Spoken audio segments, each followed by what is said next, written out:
everyone around me gets hurt.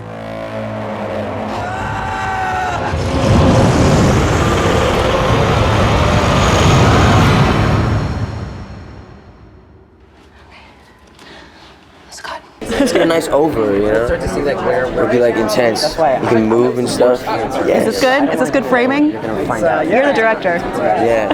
Let's try to get, what can we pop on there? We got, where are we at? We just get a 50? Can we like a 75? Something like, get really nice and, you know, some foreground. Are you listening to him? Are you listening? Okay. That's it.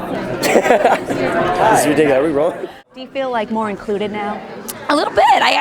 Derek and I we actually have a real interaction by the end of season 3. Whoa. Yeah, because we've technically never talked on the show. Ever. Not even one time have Derek and Lydia talked on the show. That's about time, right? I know, right? So tell me a little bit about the kiss. Which kiss? The Stiles kiss. You know what I want for my birthday? We didn't know that was going to be in there. They showed us this version, like gather around children, I'm going to tell you a story kind of thing, and it was not in there. And then they played it in front of 4,000 people, and Dylan and I were like, what? No. It was surprise. Yeah. I want one.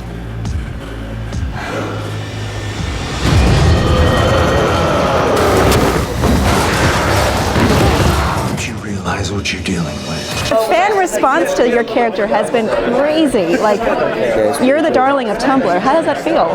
I'm the darling yes, of what? You are. Tumblr? Tumblr.com. You're really all over it. That's really funny. How does it make me feel? Yeah. Are you just finding out now? Well, yeah, the darling of Tumblr, that's really, I don't even understand, like, what does that mean? Does it, like, GIFs? Yeah, there's a lot of GIFs of you. GIF or GIF, by the way? The official pronunciation is GIF, but I say GIF, because GIF is peanut butter. There's a lot of GIFs or something? There's a lot of them. I do a lot of weird things. Do a lot of weird movements. You're a weird dude. Yeah. But people like that. I like it.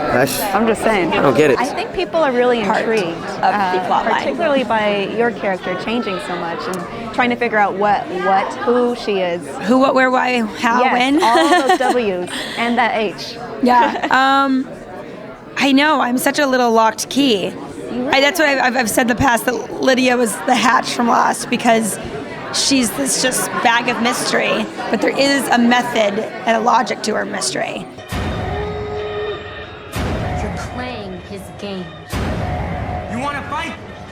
Come and get me. I happen to be friends with Keahu. Oh, you are? How's that been acting with him? Oh, it's been great. Yeah? Yeah. You know, it's been a really fun story, and even when it's been, like, a love scene is always weird to shoot, but Keahu and I just laughed the entire time, and it was actually a more comfortable day than you would think. He's a cuddler, isn't he? He's a cuddler, yeah. Some light spooning in between takes. I ain't gonna judge. The way Teen Wolf is written is really, I really admire it, like the writing and the inclusion of like gay characters and progressive tones. How is that working with Jeff? Oh, I mean, I feel really safe in his hands. It's just so cool to be playing in a world where that kind of difference, if you want to call it that, isn't called out. It's just kind of there, and nobody really comments on it. I think that's a world I would want to live in. So I think it's really cool. Yeah. Well, besides, you know, the wolves and besides the wolves and everybody dying, it's not a very world. safe world. It's a happy world. I thought you'd stay out of all this. I can take care of myself. So Jeff Davis he's written some really interesting characters and kind of surprising for, you know, it looks like a teen drama, but it's so much more. Yeah. How has it been playing this character he's written as she's evolved? Yeah, it's been a bit of a roller coaster, I think. Jeff and I, before each season, we sit down and talk about, you know, the things that he wants for her and where he sees her.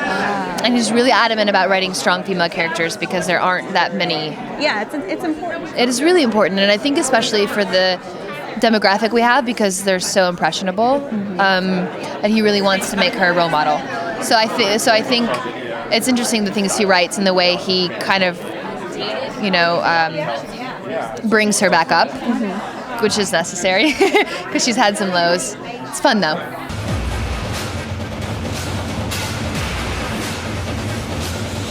For the love of God, go now! It's been teased that Isaac's going to be a bigger and bigger character. Can you give me an idea of what's going on? Well, I think he's just going to. We're going to follow him in the kind of. He's a kind of a swirling mess of emotions and things, and I think you're going to see how that affects, both being in a pack or outside of a pack, and yeah, it's going to become very interesting to watch him interact in the world in general, because he's not really done that as a fully fledged person. Sad. Yeah. The show is about like heartbreak a lot. I know, it's a lot of heartbreak, and this is no exception. It's going to be yeah, very sad, very sad.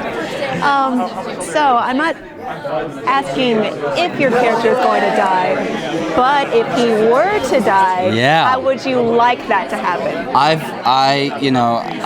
said to Jeff, I would love him to go out in a blaze of glory and fire. Exactly, just fire and pain and just the whole thing, which may happen. So we'll see. I think it would be fitting though he died in some box. A box? Some really small space. Oh, that's just This alone. is the most heartbreaking interview. I know. What is going on? What's coming up next for your character? Because it's been hinted they're going to answer the virginity question. Yeah. And some other stuff. Are they? I hope.